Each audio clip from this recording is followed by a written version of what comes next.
Africa story title, Woe or Happiness. The story that follows will tell us about the lives of two men, a lion and a snake.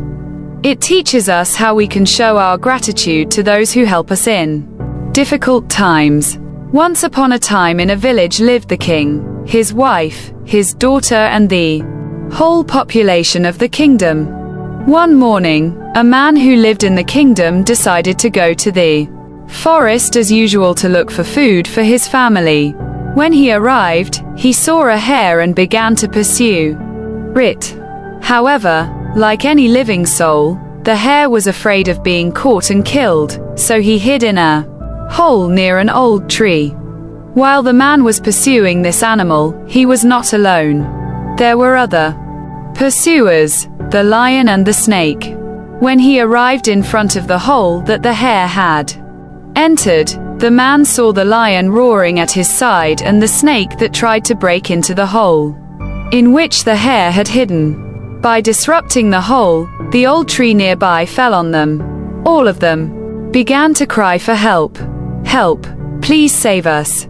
Suddenly, a hunter who happened to live in this forest heard the cries of anguish and decided to approach to get a better understanding of what was happening. As soon as he arrives, he sees the man, the lion and the snake stuck under a tree and needing the hunter to save them. The man said to the hunter, "Please save me.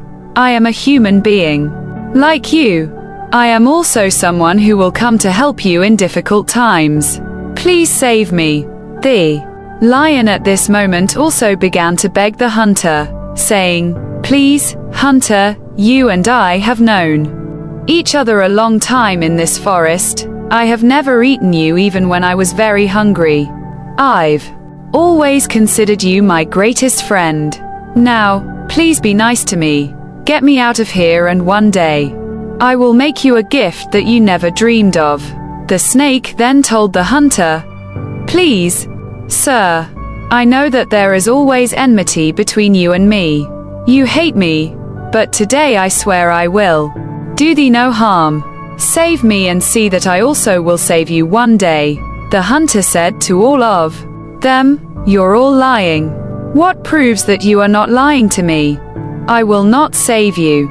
You'll stay there until you die." Then he started berating the man and said, "Today, you tell me to save you because you're human like me, but you forget that you are jealous of others. You are a thief. I will not help you because if I do, one day you may betray me." Then he turned to the lion and said, "Look at you, lion. You eat men like me. You also sow terror in the forest, eating animals like you. And you say that you are the king of the forest. Although you are a king, you call the people of your kingdom to come and save you. Certainly, you will eat me if I release you." But the lion still begged the man to be lenient with him and let him out of the trap. The hunter turned to the snake on the side and said, "You snake, you know that you bite people. You even bite animals in this forest. If I release you, you will turn against me and you will bite me too, so I cannot save you." The snake told him, "No, my lord, that will not happen. Please do save me." Therefore, the hunter took pity on them all and released them. A few days after the hunter helped the man, the lion and the snake, the king's daughter told her servants that she needed to go swimming in the river in the forest. Once the king's daughter and her 6 servants arrived near the river, the lion sprang, attacked, and then fell on the king's daughter. All her servants panicked, running in her direction while crying, "Help us, help us." In the meantime, the lion had caught the king's daughter. He refused to eat her but carried her alive in appreciation of the hunter who had saved him. The lion said to the hunter, "Dear hunter, you remember the day I was stuck under the tree and asked you to save me? I made you a promise that I would offer you a gift that you never dreamed of. So my gift is this girl that I give you as a wife. The hunter knelt before the lion and said, "Lion, I always thought of marriage, but all of the girls in the kingdom refused my advances. Now you bring me this gift so very precious to me. Yes, I understand now that you're my friend." The hunter took the king's daughter as a wife. He told her to stay with him and not be afraid. When the 6 servants arrived in the royal courts, they explained what had happened with fear and tears. They explained to the king that a lion attacked and threw himself on the only king's daughter. Then we do not know if the lion ate her or how, explained the 6 maidens to the king and his council. The king fell on his face, saddened by the unexpected disappearance of his daughter, and began to cry for his only daughter. Later he ordered his military to fetch his daughter. But when the soldiers arrived to the place where the lion had attacked the royal daughter, they did not find any trace of blood. They looked for it everywhere, but without success. Then they said that the king's daughter might have run away. They returned home empty-handed to the king's palace, only to tell him that they had searched everywhere but had not found the girl. Following this, the king organized a memorial for his daughter, but signed a decree that he would give whoever found his daughter everything he owned, except the royal power. But what will happen? The man that had saved the hunter said to his wife, "We have nothing to eat. I'm going into the forest and maybe we can get something to eat." His wife reminded him to be careful and not to make a misstep. As soon as he entered the forest, he saw the king's daughter sitting next to the hunter. Quickly, he brought the news to the king, only to tell him that they had searched everywhere but had not found the girl. He said, "King, I found it. I found your daughter. She lives with a man in the middle of the forest." So the king asked the man who brought the message to explain it in these terms, "Son, please tell me, have you actually seen my only daughter that I've been searching for every day alive?" The man replied, "Yes, my king. I saw your daughter sitting next to a poor man in the forest. She's alive." From the palace, the king ordered the kingdom soldiers and the witness who saw his daughter to immediately stop the person who kept his daughter for several days without informing him. When the soldiers arrived in the forest, they found the king's daughter and the hunter in their box and took them to the village.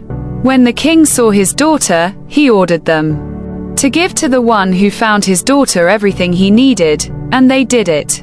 But the hunter was imprisoned and sentenced to the death penalty. When the execution day came, the king told his advisors to inform the whole kingdom population to come and attend the execution of the man who had kidnapped his daughter. Everyone came to answer the call of the king to see how the hunter would be hanged. As everyone awaited the hunter's death, the snake saved by the hunter in the forest came to see him in prison. The snake gave him an antidote and told him to take it while he stood guard, saying, "When the king decides to leave his house to give the order to execute you, I will bite him. We will then seek someone who has the antidote to save the king, and then you will cry that you know how to save him." As the king left his house, the snake bit him just as he crossed the threshold of his house. The king fainted, everyone panicked, and the king's advisors began to ask the crowd, "Who can save the king?" But nobody answered. For the second time, they asked, "Who knows how we can save the king?" The hunter in the prison cried with a loud voice, saying, "I'm going to save him." Therefore, the king's men led the hunter where the king was lying and gave him a few drops of antidote in the mouth. Once the king opened his eyes, he asked, "Who saved me?" His advisors said to him, "Please, king, it was the hunter you wanted to kill that saved you." Against all odds, the king ordered the hunter's immediate release, gave him his only daughter as his wife and made him second in succession to the king. After this event, the snake came again to see the hunter and said to him, "Do you remember what I told you the day I was stuck by the tree in the forest?" The hunter replied, "Yes, I remember you promised me that you would save me one day, and that day is definitely here. I thank you with all my heart," said the hunter to the snake. Lesson: why did the man that the hunter had helped not acknowledge his help? Why did he not try to warn the hunter to let the princess go back to her father lest he be arrested, or under penalty of being sentenced to death? From this story, we learn that we should be grateful to those who help us, like the lion and the snake that recognize that they went through a very difficult time, and the hunter that helped them. Be grateful. Kindly subscribe, share, and comment. We will like to hear from you.